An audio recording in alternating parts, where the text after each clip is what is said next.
دروشمێکی ڕۆژنامەوانی هەیە کە دەڵێ یەکەم بە بەڵام پێشەوە یەکەم بیت ڕاست بە. ڕۆژنامە نووسان لە نێوان پەلەکردن و خێراییدا کامیان هەڵەبژێت؟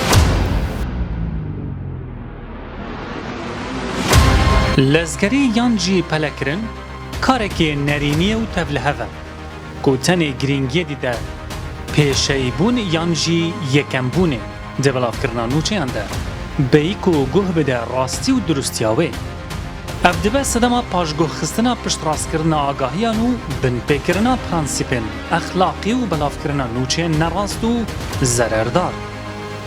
Piraniya medyaya Kurdî girê da yên vê rêbazê ne.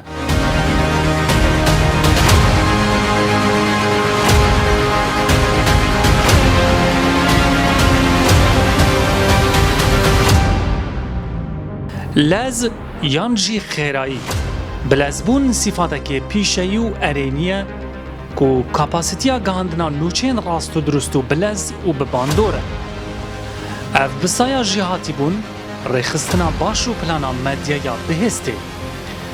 Di lezê de pêvajoya piştrastkirina agahiyên bilez tê encamdan û nayê paşguhxistin. Herwiha plana pêşwext û xebata tîmî baweriya wergiran bi dezgehên medyayî zêde dike. Ji ber vê yekê parastina baweriyê leza digihandina nûçeyên rast de baweriya wergir bi dezgehê zêdetir dike.